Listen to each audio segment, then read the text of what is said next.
Welcome back to the Iron Sea Awareness Act, or ISAA.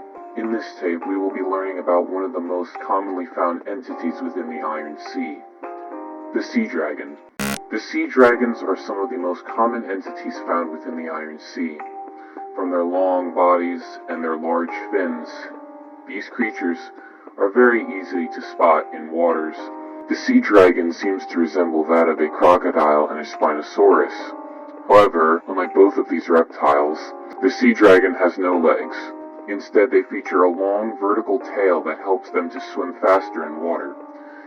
Sea dragons typically swim near the surface of water or just below it, their large spinal fins allowing them to glide through the water much more easily. The sea dragon also has a large mouth featuring multiple razor-sharp teeth, as well as a unique two-pointed tooth only found on the bottom jaw of the sea dragon. From their piercing yellow eyes to their massive structure, these creatures are quite frightening. While the sea dragons typically stay within the waters, they are able to come upon the land and attack people. However, typical sea dragons do not stray away too far from the water, as their bodies begin to decompose and leave nothing but their bones behind. The sea dragons also feature two arms with opposable thumbs on the end, with webbing in between each finger. This gives them the ability to grip prey much more easily and break up their prey into smaller chunks. Sea dragons are also known for their large size in comparison to many other Iron Sea creatures. With an estimated maximum growth at 14 feet, is a formidable entity to encounter. Much like a typical alligator or crocodile, sea dragons sit just below the surface of the water. In some photos, their spinal fins are even able to be seen above the water. They typically wait for their prey near the edge of the water, usually striking extremely fast and quick. It is advised never to approach a sea dragon, no matter the circumstances, as their speed and agility can easily catch one off guard and leave one with lost limbs. Though the sea dragons are the most common Iron Sea entities, there are specific regions where they can be found, typically in swamps near the coast and beach lines. Luckily for many beach goers, they typically stay in lower, warmer climates. The sea dragon's life cycle begins when nutrients from the primordial ooze creates a skeletal structure, mainly from the jaw and teeth.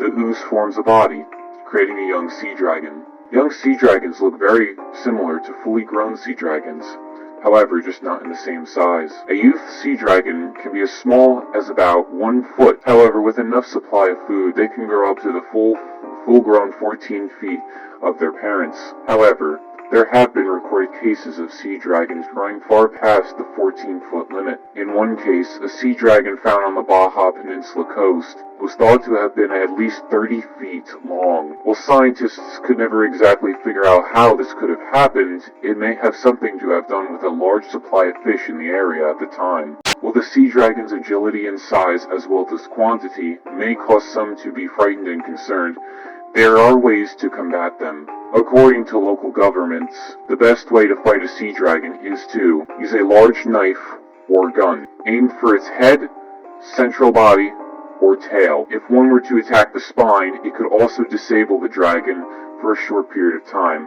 However, the killing blow is mainly found near the skull as well as the central chest. For as deadly as sea dragons are, they are very weak in comparison to many of the other Iron Sea entities.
but knowledge mostly being alive destroying the law.